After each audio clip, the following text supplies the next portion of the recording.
thank you everybody for coming. Amanda, are you still kind of watching the chat to let people in? I'm gonna stop doing that now. Okay, awesome. So today we're gonna be talking kind of holistically, giving like a broad overview on how to begin thinking about funding your graduate education.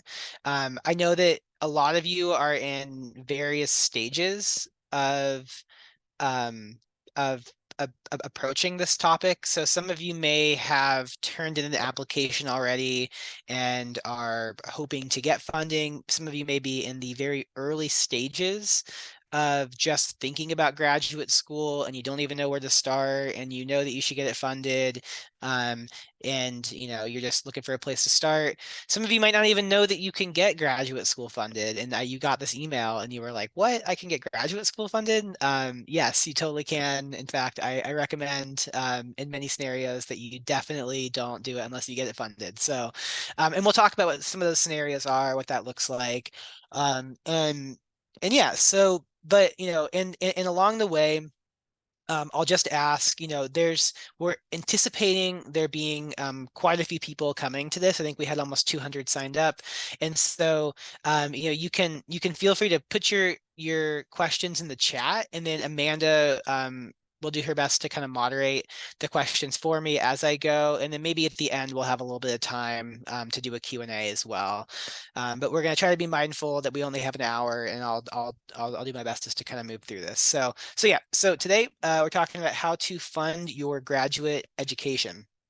So just to get kind of going here, if I can get my slide to change there. Okay.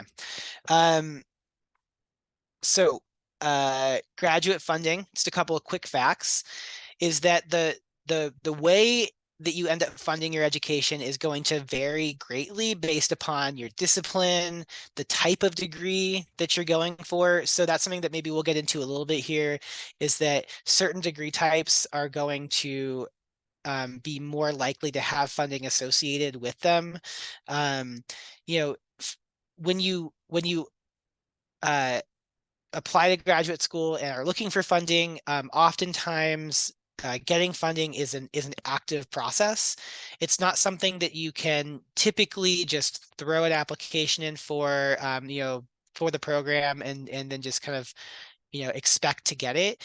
That does happen sometimes. Sometimes there is an offer of funding, just with admission.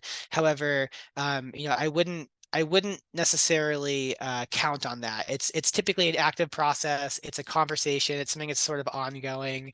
And we'll talk about some kind of techniques and some tips for how one goes about that. Also, funding is not need-based, right?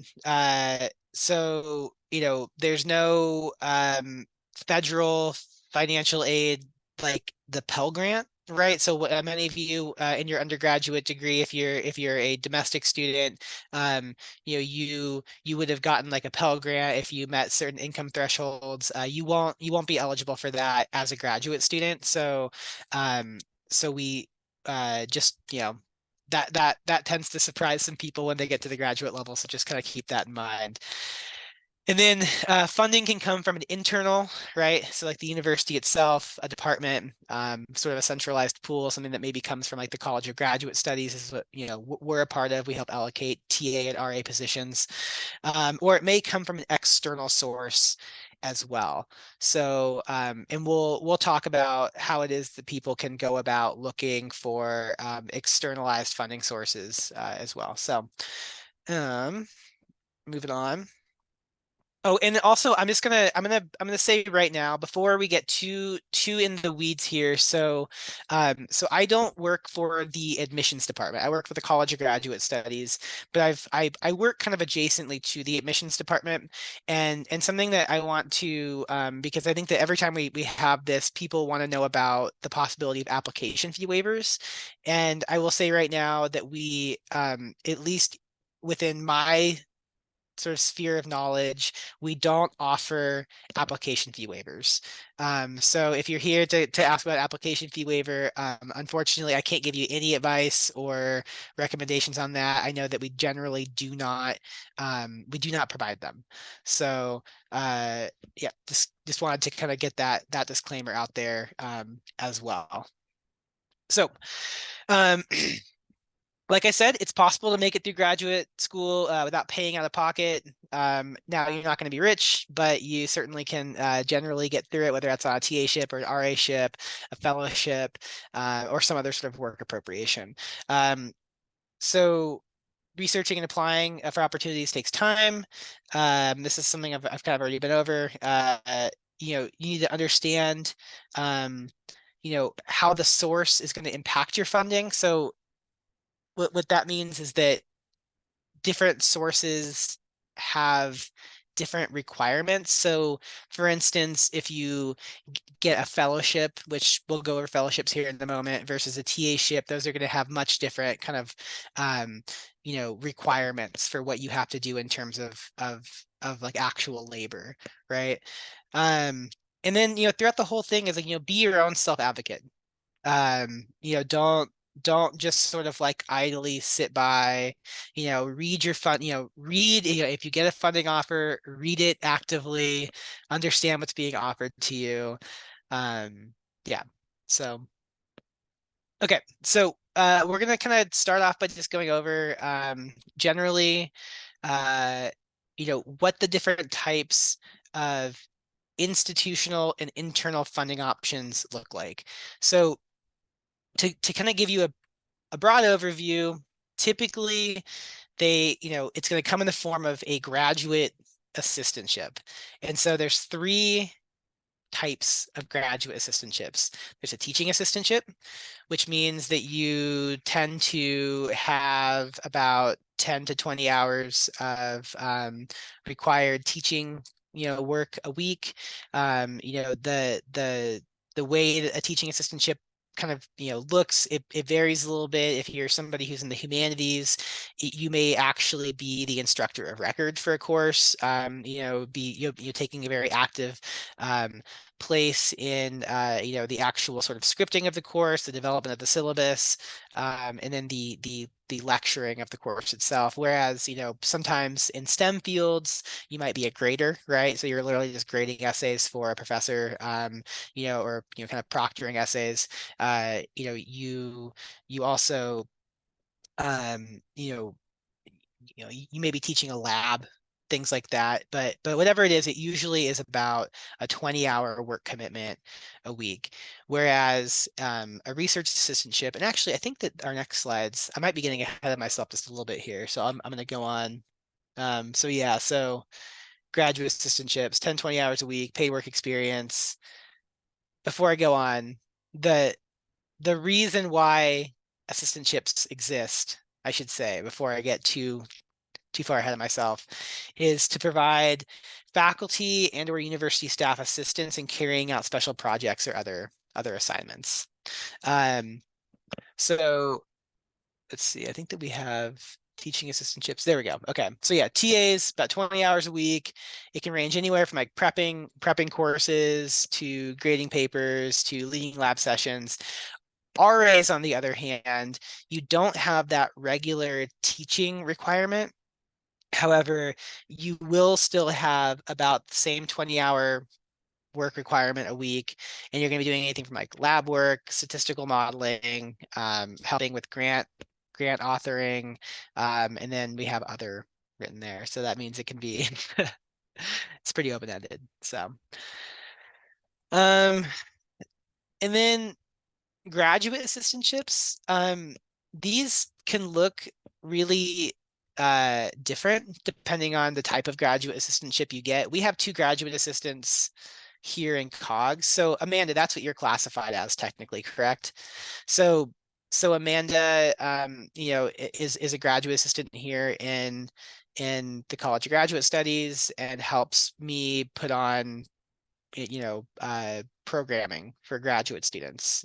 So we organize everything from mental health initiatives to me here talking about what funding looks like at the graduate level. And so these vary in stipend from 10 to 35K a year. I would say that that's something to also note, is that the amount that an assistantship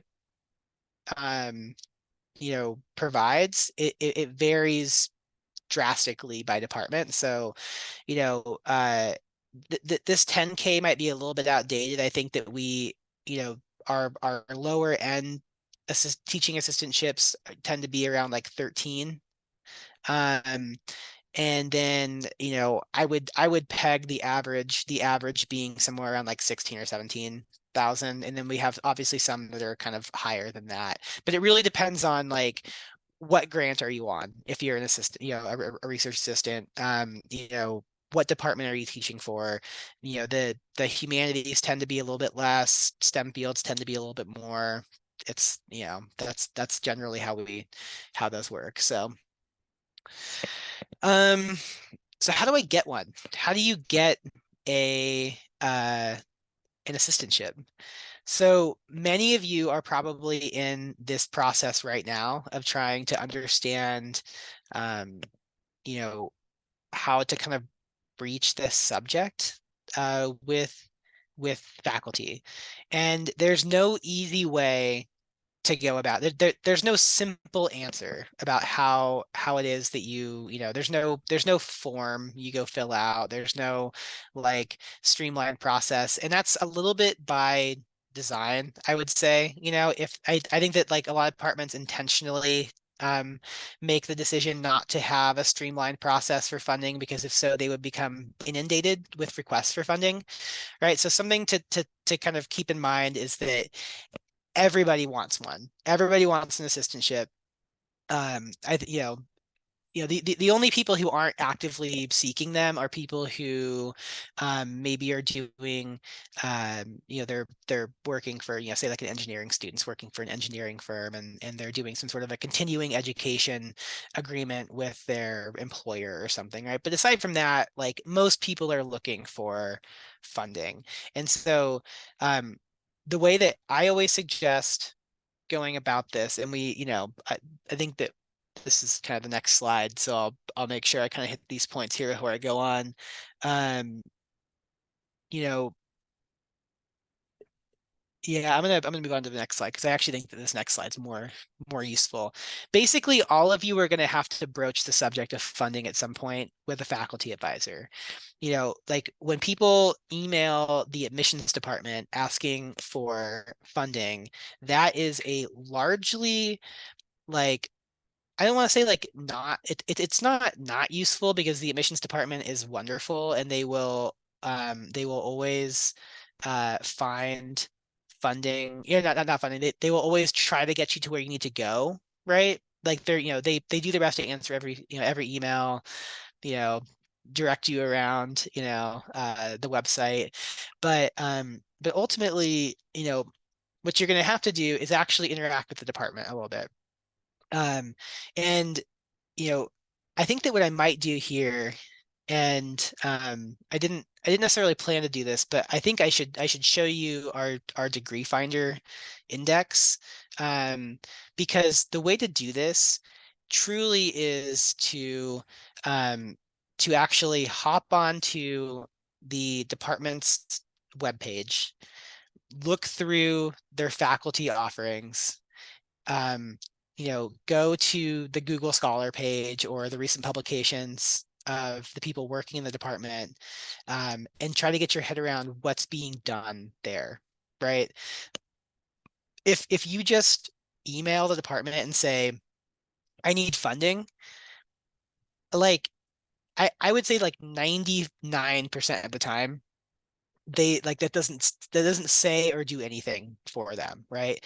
But if you reach out to the department having done a little bit of research on who's teaching there, what kind of projects are ongoing, what the department specializes in, and then you take your own academic or research experience and you kind of apply it to that, that is a much better approach, right? And it's going to seem much more authentic. It's going to seem much more genuine, because, like we said, a second ago, I was like, yeah, there's no need-based federal funding, at the graduate level. There's also no need-based research assistantship either.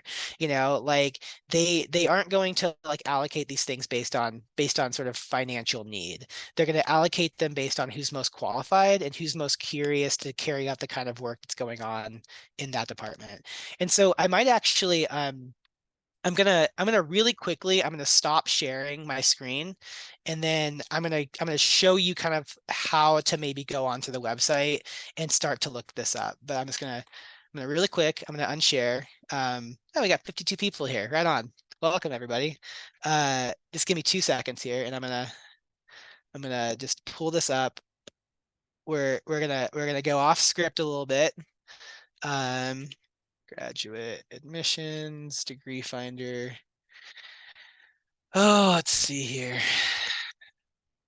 Because yeah, I think that this is going to be okay. Let me and I'll throw this in the chat too for you here in a second. Okay. Okay, Amanda, can you see this page now? Okay, so I'm going to throw this link into the chat. Um, no, I'm not. Amanda, when you have a second, could you throw this link into the chat? I can't find the chat window with my screen shared. Okay, so we're going to send you this link. This is the graduate admissions degree find, or this is their homepage. When you go there, you'll see this little piece right here. It says like with over 90 graduate programs, you can click here. And let's say you want to go, maybe you're trying to go for like a natural resources degree. So maybe you want to go to the Master of Natural Resources. As you can see here, they're arranged by department, right? So let's go to Master of Natural Resources. Go to the Master of Natural Resources page. It takes you to this sort of like overview of the degree requirements here. So these are kind of like institutional requirements. It's like, GPA, level of education, it'll tell you here if the program like requires the GRE or not. And then it'll say academic program information here off to the right. So click on that. And then where I always tell people to start, and then you can kind of go down a rabbit hole from here, right? There's going to be all kinds of department information. There'll be information on, you know, just, very departmental specific stuff here.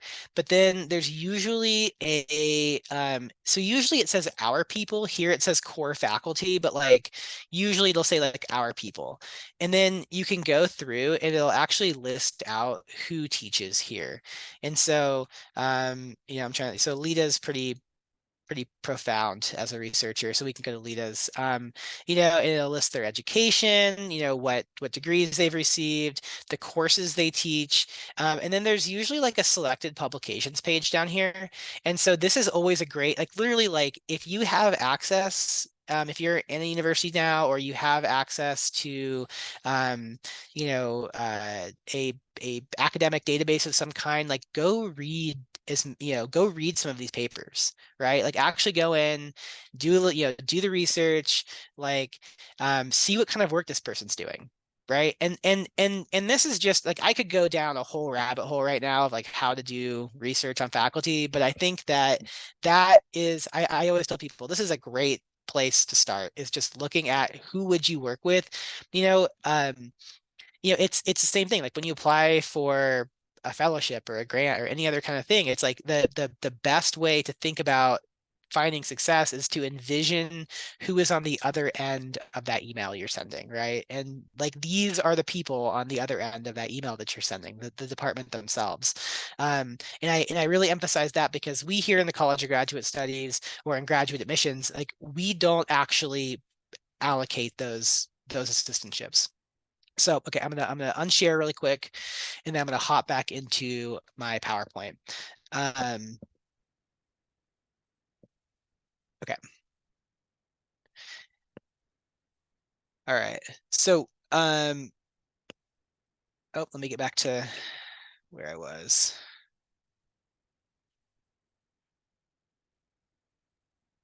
Okay. And all of this is to say, the other thing too, here's another thing that people bring up a lot is like, I have applied, I've reached out to faculty, and I haven't heard back. I haven't heard back from faculty. Um, or from the department. So this is not uncommon. In fact, it's very common. And there's a couple things I would say to you here is that, think about how it is you're presenting the information to them, right? Are you, are you just asking for funding, like I said, or are you kind of saying like, hey, I understand that this kind of research is being done in your department. I'm super interested in hearing more about it, learning about some opportunities that you might have in your department, attaching your CV, kind of getting that relevant experience out there. And the other thing too is that it's not inappropriate to send follow-up emails.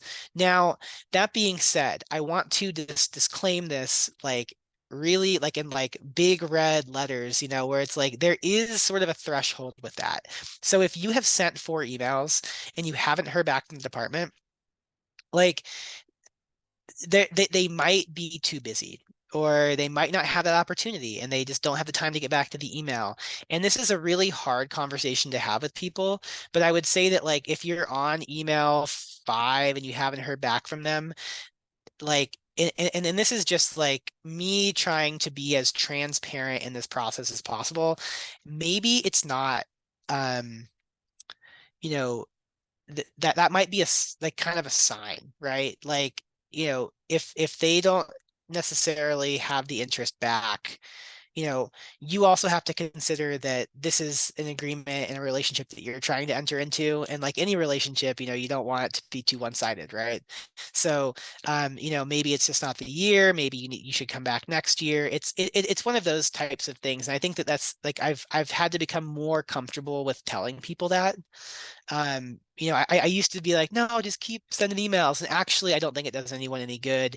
In fact, it can even potentially burn that bridge if you send too many. So what I'd say is like maybe send like a follow-up email or 2, right? Spread them out over the course of like a month or 2, so that it's not too overbearing. But yeah, it's definitely a balance. So and I see that there's some questions in the chat. Amanda, if it seems like I should stop at some point, feel free to stop me. But I'm just gonna kind of keep moving on for now. Yeah, I think some of these might be better for the end, and some of them are Okay. really admissions questions. So I'll try Okay. to clarify that a little bit. Yeah, which I can do my best to. I can do my best and I know some admissions stuff, so I can do my best to answer it. And if not, I'll default to our admissions department for stuff I don't know. So, okay.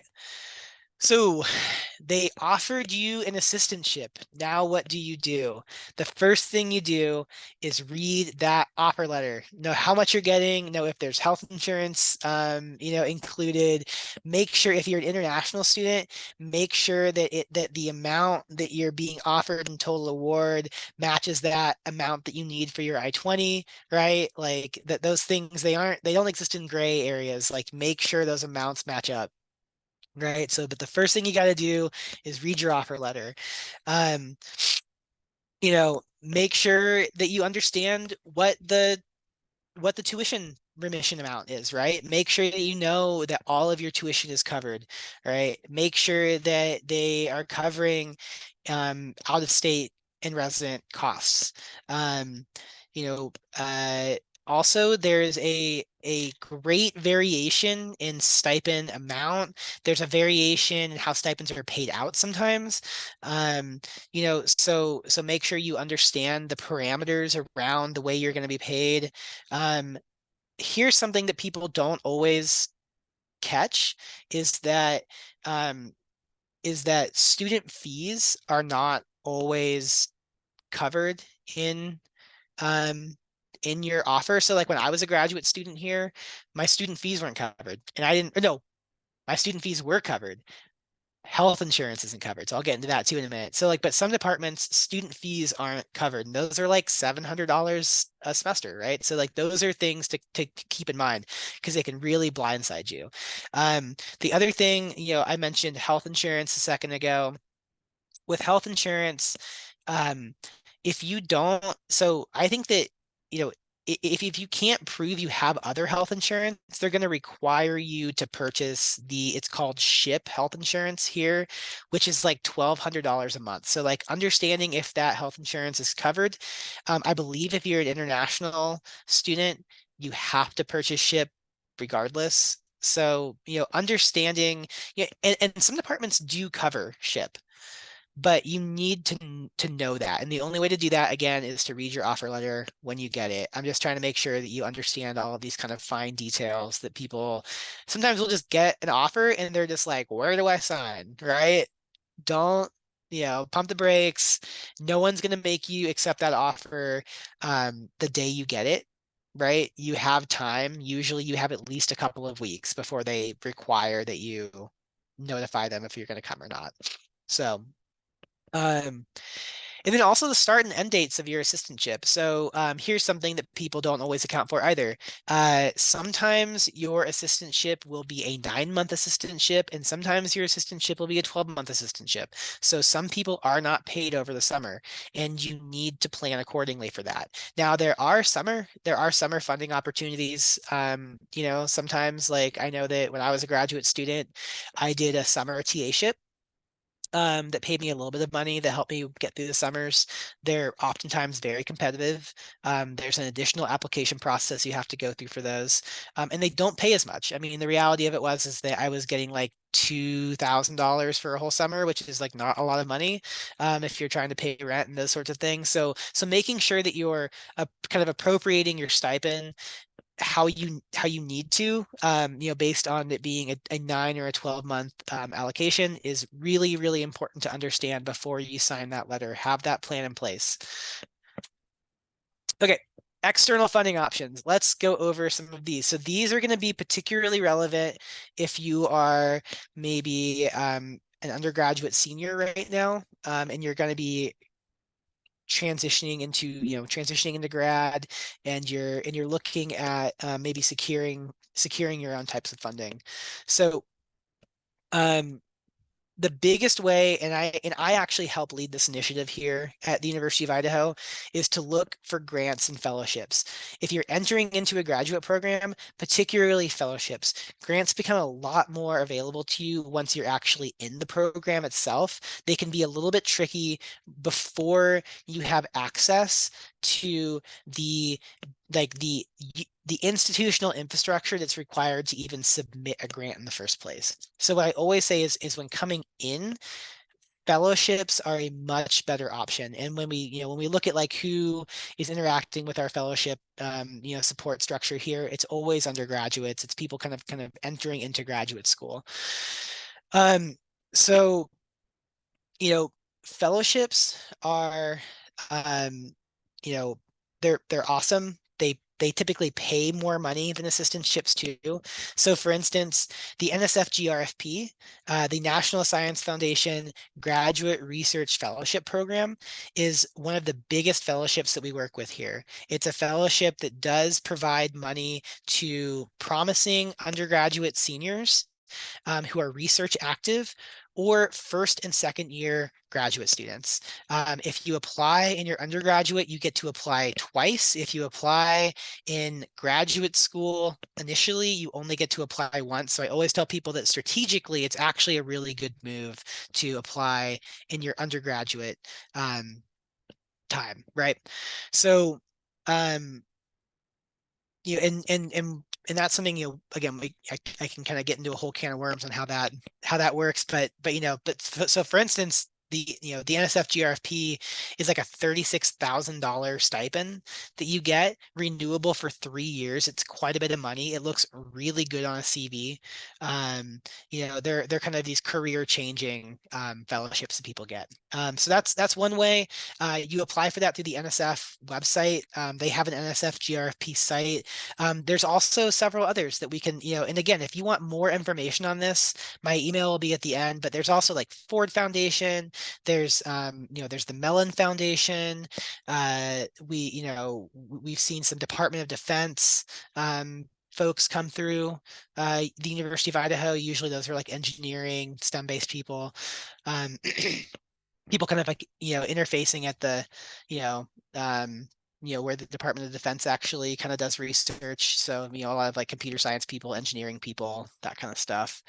Um, but the big thing to know about fellowships is like start early. If you're just starting, now and you're looking to apply in the fall, that's a great timeline. If you've already applied for graduate school, maybe, you know, it would be something to like wait until you get in with a faculty advisor here at the university. So anyway, gonna move on from that. Um, so but basically this kind of fits into like a larger umbrella of like scholarships and awards. And a really good way, and I'm gonna say that I used to be really resistant against using what's called Pivot.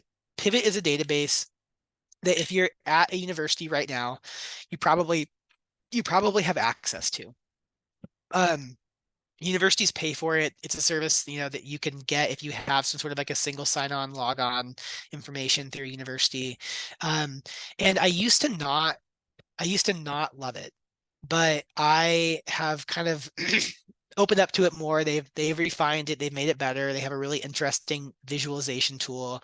And so I'm going to actually stop sharing again. And I'm going to show you this tool. So I'm going to stop share really quick. I'm going to hop in to Pivot. If I can get out of here. For some reason, it's not letting me. Okay. So I'm gonna hop back in. So, and then also, Amanda, if you could at, at some point find the link for Pivot, that'd be really useful to put in the chat too. Um, so this is what Pivot looks like. It's a funding database, like I said. So this is the University of Idaho one. If you're at a university now, there's a good chance that your university has access to it. I'm not sure, there may be a way to just make an account, not associated with the university. I don't know. I've only ever accessed it through the University of Idaho, but we point a lot of people here. So let's just say I am somebody, I'm always a little bit like when I demo these things, I always like try to show what the options are for humanities folks because there's so many options that exist for STEM fields. So for now, I'll just be like, what if I was like a humanities person that was really curious about getting a grant or a fellowship? So let's just like type in humanities really quick. And so you'll see right here, all of these fellowship and grant opportunities pop up. So, are all of these going to be a perfect match for you and funding your graduate education? Almost certainly no. You'll have to actually go through all of these and try to understand you know, if they work for you. But like, so for me, when I was in graduate school, I was really involved with digital humanities projects. So I see right here that there's a digital humanities fellowship right here, right? So let's take a look at that. It looks like it's a $45,000 fellowship. Now, I don't know what that means, if that's the stipend amount or that's the total amount that includes research cost and et cetera, et cetera. But I can go, I can come in here, I can get a general idea of what's required, who qualifies for it, when it's due, when it's, those kinds of things, right? So this is a really good place to kind of start, is to maybe hop into a database like Pivot. Maybe your university has something equivalent to this as well. I don't think that Pivot's the only database out there, but this just happens to be one that we tell University of Idaho students to use frequently. So yeah, okay, I'm just going to hop out here and then I'm going to hop back into my PowerPoint. Okay, hold up. Oh, worse,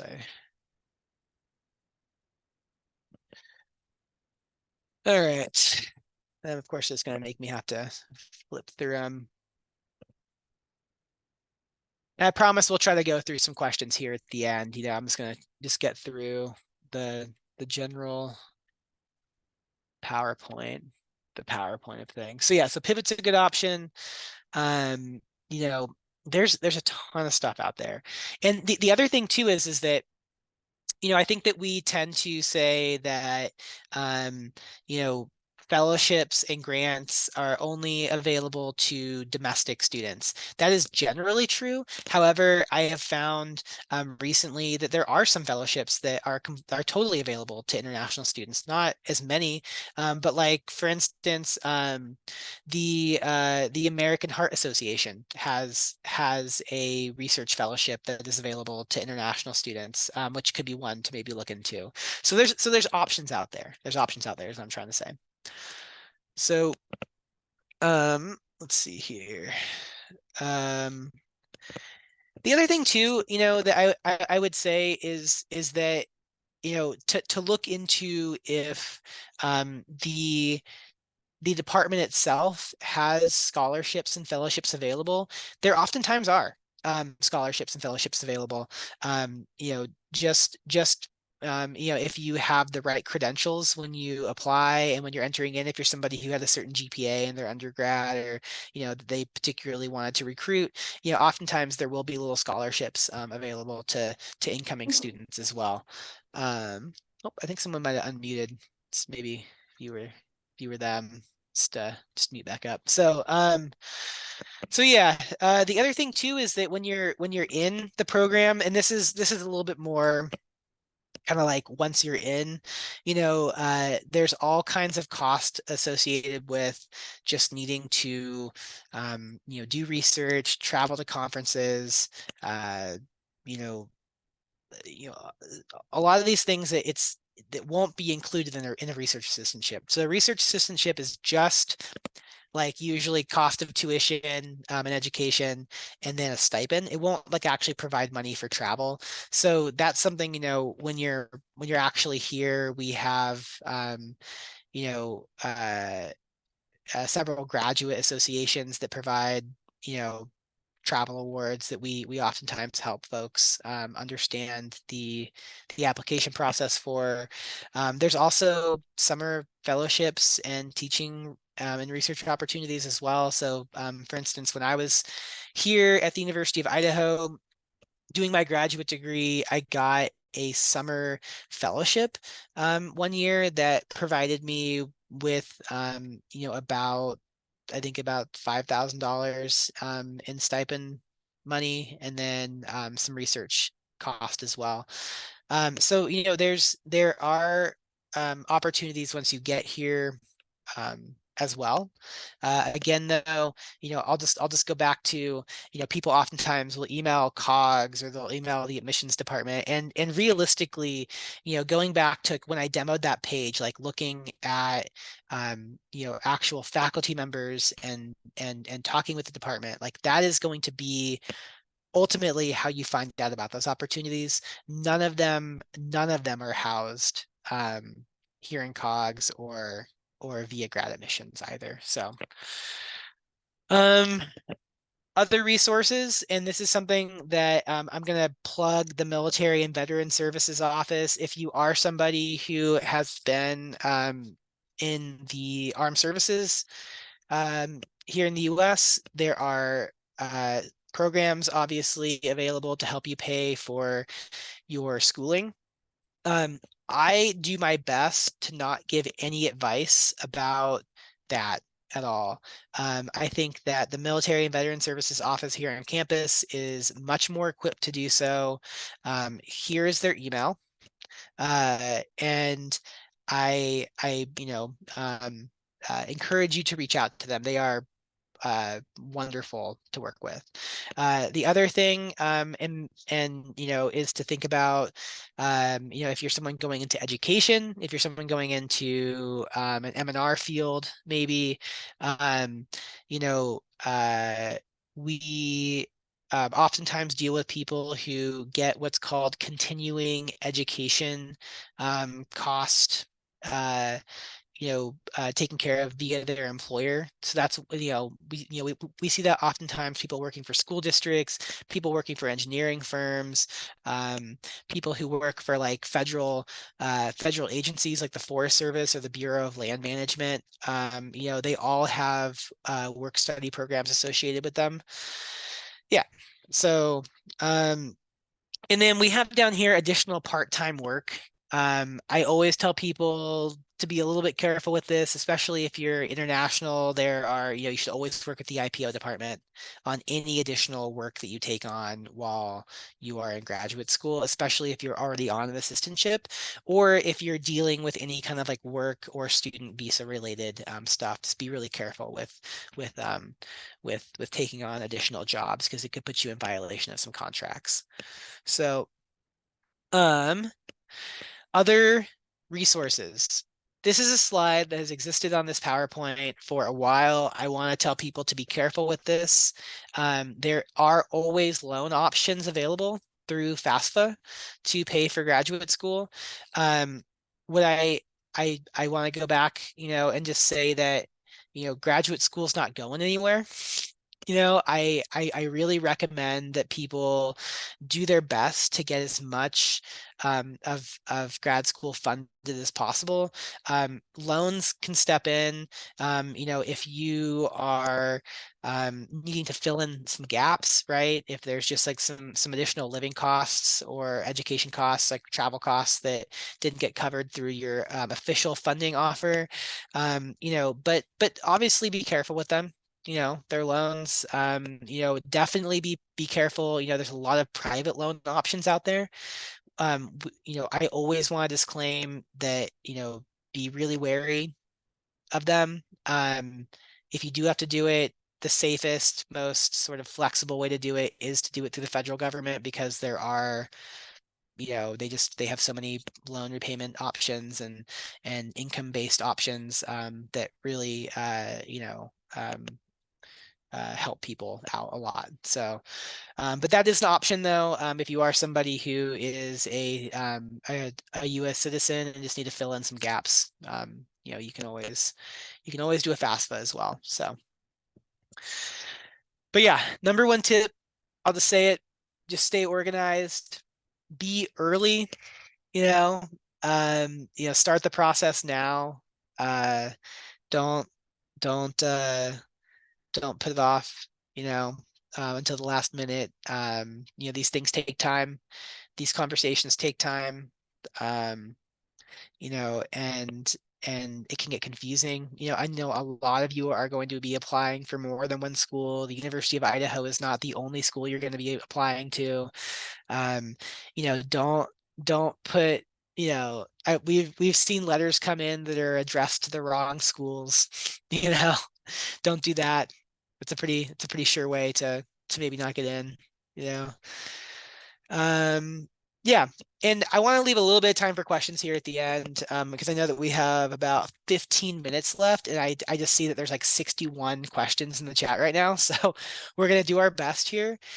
This is my email. Like I said, if you need that video that I just went over, feel free to email me for that video. Or any other questions you may have. I do my best. I always say maybe give me a week. Sometimes, especially after giving presentations like this, I can get pretty inundated with emails. So, allow about a week time to get back. So let me take a look here at what kind of questions. Michael, I can, Yeah, I don't know if you want to, okay. Like I can summarize just a little bit. We have a lot of questions, specific questions about admissions and about requirements for admission, timeline for admission, that kind of thing. But I know that specific to grad school funding, there were questions about, say you're trying to get an assistantship, you've reached out, you either don't hear back or they don't have one available. Kind of what the next steps are. I know you did address that a little bit. I don't know if there's more you want to say. And then another question I don't know if you covered is if online students can receive assistantship funding. okay. Those are both great questions.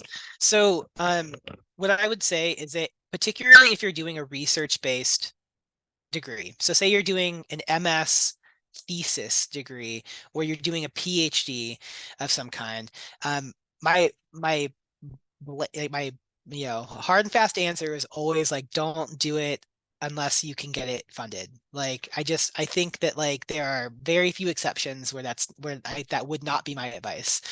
Um, Something that you can always do with your department. So say you get in, right? So say you're accepted. but you didn't receive an assistantship. Something that you can usually always do, if you talk with the department, is you could defer your admission, right? So you're right. They might not have one available for you right now, but a lot can change in a year. A lot can change in a semester. And so, something that the admissions department, as long as you have the permission from your department, what they can do is they can always defer your admission to a later term, right? So that might be advice I give to folks who are, um, you know, who are looking to get an assistantship, because frankly, like I said, graduate school is not going anywhere. I always suggest that you do it smart. And I think that like this is something that you're going to run into. I mean, like that is why I made my decision about where to go, right? It was like who gave me money. I got into two schools when I applied for graduate school, and one only gave me half funding and one gave me full funding. And so I came to the one that gave me full funding, and that's, what, like you should make the decision like that. So yeah, so that would be my advice on that, is that deferring is always an option.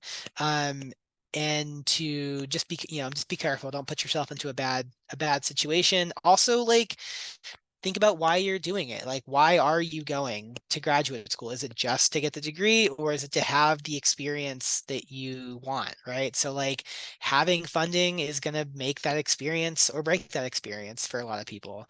And so just yeah, I'm trying to get more comfortable with telling people that and being upfront with that information. And then Amanda, the other one was what again? The second question? Oh yeah, I forgot. Now I remember. Yeah, If online or distance students are ever eligible for assistantships. absolutely. Okay, so this is something that is actually being talked about right now in our graduate council. And my my understanding is that generally we don't offer that. Now that being said, there are some exceptions to this. So some people are at what's called like satellite campuses, and they are doing research of some kind. And on a kind of case by case basis, we may award assistantships to those people. So say there's somebody who is in like Southern Idaho working at like our dairy manufacturing lab in, I think there's one like Twin Falls or something. And so um, and they identify somebody here at the UI who's willing to take them on and is willing to advise them from a distance, and they're doing research down there and they're able to be associated with a grant in some kind of way, then yes, there are instances where people who are technically distance can get assistantships. Now, however, people who are doing, what are classified as our professional programs. So these are programs that are technically like non-thesis programs, which means that you won't actually go through the formal dissertation process. Um, Generally, those programs do not have any funding available to them. It's not that like they don't want to have it, it's just not in place. They don't have any structure in place to actually provide assistantships for those.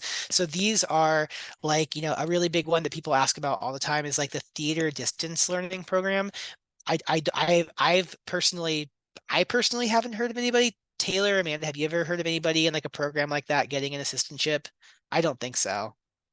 Um, so, same is to be said for like most of the distance natural resources programs, engineering. These are all like the Master of Engineering, Master of Natural Resources, those kinds of things. Like they generally aren't going to have, if you're doing them in the distance format, they will not have funding associated with them. So the ones that are gonna have funding are generally like on campus, MS thesis, MA programs, and then most of the PhD programs as well.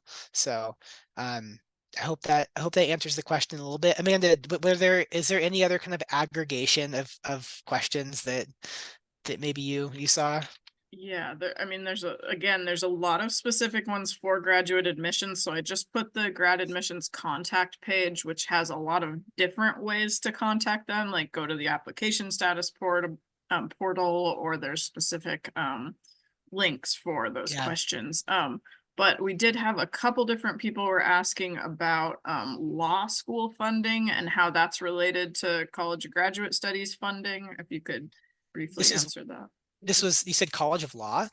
Like the law school. I know that we're kind of separate in Mm, terms of funding. yeah, totally. So the law school is considered an autonomous college, and so they actually have their own administrative body, and so any funding I'm aware of at in the law school is usually tied to your I think it's the LSAT, your LSAT score. So people who score high enough in LSAT can sometimes get scholarships that cover a lot of that cost. Now, that being said, we are not from the law school. I would just out of respect to them, I would never try to cover their processes because they're technically what's called an autonomous college, but they have their own contact information, which we can maybe get in the chat here before we leave to help you kind of reach out and get to the right person.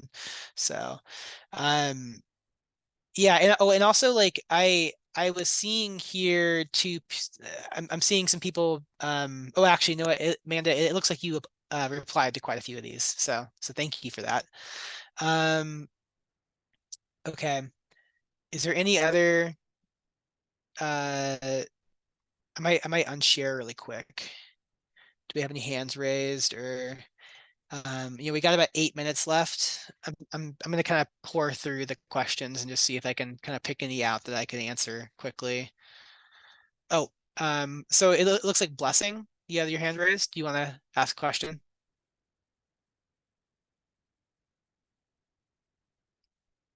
Oh, Blessing, if you wanna go, you can feel free to ask.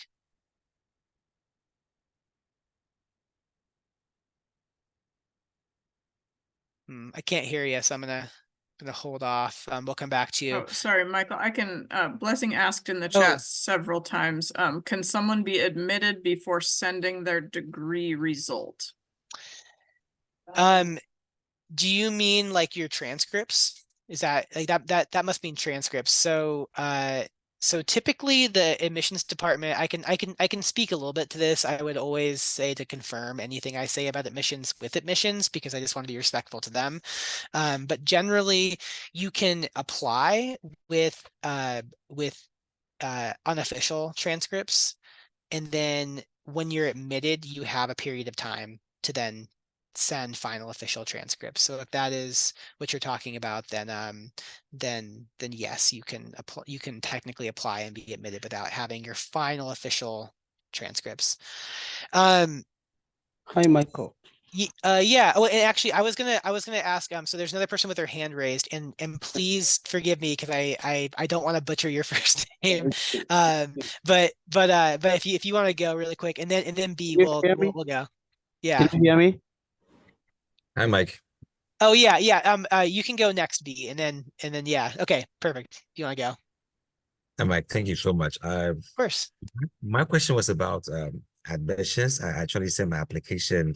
It was pending, but I actually was not able to pay the application fee before February. Okay. Yeah, and I sent you an email to that to find out remedies you were then on break. And I wanted to know what the remedies. Does it mean automatically my application is canceled, or would I have to? No, no. There's a priority deadline, right? But the admissions department will always still process your application and then get it to the department. And so I would say that a lot of those deadlines exist for the convenience of the department to make sure that we're kind of like staying on track with some deadlines there, but that the department will still process your application, even if you paid the application fee after that deadline. Does All that make right. sense? Yeah. So yeah, no. Yeah, Yeah, and if you wanted to get an update on that, where it's at in that process. I mean, obviously you can log into your application portal. The admissions department, they're very busy right now, but they will, if you send them an email, get back when they can, obviously with an update on where it's at. So yeah, hope that answers your question. I appreciate that. Well, thank you. Of course, yeah, yeah, yeah. Okay, we have a couple more. So I think that B was gonna go. next? I'm sure you Yeah. have a longer name than that, but you know, but if Yes. you want to, Thank you so much. Thanks so much for the time. I of have just course. Yes, I have just two questions. The first one is the defer. You say if I could not secure fund, I can defer my applications. So Mhm. for how many times maybe I should defer if I'm facing the issue of funding? Yeah, I think that there might be an amount of times that one can defer. Typically, it's like twice, I think. Have you deferred before? Is this something that you've done prior? No, no, this is the first time. Okay. Yeah, I mean, I would say like, you know, just talk with, so if you get admitted, I would just talk with the department about it. And then the actual process to defer is very easy. Okay. You would just contact the admissions department, and then they can tell you what the process is. I think you just you fill out like a very quick separate application. It's like technically a deferral application in the same portal that you submitted your application in. And then you have to pay a smaller fee, I think. So All so right. that's one thing that I will mention now, is that there is a deferral fee associated with it. It's not as much as the actual application cost. And I don't remember off the top of my head exactly how much that is, so I'm going to hold off telling you, but it's, yeah, so that's generally what that process looks like. So Okay. Okay. The last question is on the issue of loans. Do yeah. you provide loans for students who want to apply for loans? And what is the maximum if yes?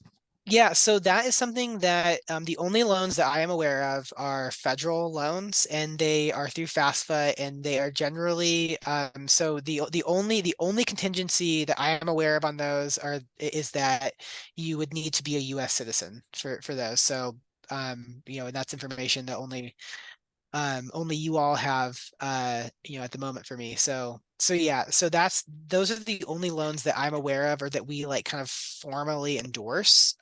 Obviously there are other, like I said, there are other options. I always tell people to be very wary of any private loan options though, because there's a lot of shady banks out there. There's a lot of shady lenders, and I would just be really careful with it, if I were you. Okay. Okay. Thank you. Of course, yeah, absolutely. Okay, and there's so okay, and please, I don't want to butcher any names, so it's Lejoma. Is that how you say that? Ijoma? Oh, I can't hear you. I can see that you're trying to talk, but oh, I can't hear you. I'm so sorry. It looks like you're still muted. Nope, I'm sorry. If you wanted to put it in the chat, or you could even email. Oh, Amanda, was that? If you No, can you're hear good. me, my audio doesn't seem to be working. Or can you? Oh, wait. No, what is it? Sorry, Amanda and I are right next to each other, so we have to like elaborately mute every time the other. Sorry, can you hear me? Zoom says my audio isn't working. Okay. They had asked in the chat, and then I lost it because it scrolled. Okay, can someone get scholarship and assistantship? So maybe asking about both. The answer is yes. So now sometimes that gets tricky if you're talking about like a fellowship and an assistantship, but people oftentimes stack grant and scholarship money on top of assistantship money. There's no problem with that. If anything, I think it's kind of smart to do that, if you can do it. So, yep. Yeah.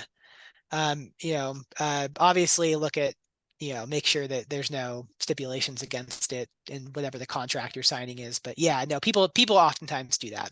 So, yep, especially to kind of when people are looking to get additional like travel and research funds, people oftentimes stack scholarships and grants on top of their assistantship. So yeah, any other kind of burning? I know, Blessing, your hand's still up. Is there another question that we didn't answer from before, or it might just still be up too? So Well, yeah, do you have a question? Nobody? Okay, Mm. perfect. Okay. Okay, well, it looks like we are just after the hour. I'm gonna drop my email on the chat one more time. And you can also find my information on the College of Graduate Studies website as well, here at the University of Idaho. Super happy to keep this conversation going with any of you after the fact. If you want this recording to just have this information available, just totally feel free to reach out, and we're going to put it on YouTube, and we'll send you the YouTube link. Okay. So thank you, everybody, and have a great day. Okay. All right. Bye. I appreciate it. Thanks, man. Yeah, absolutely. Yeah, totally. See y'all. Okay. Bye.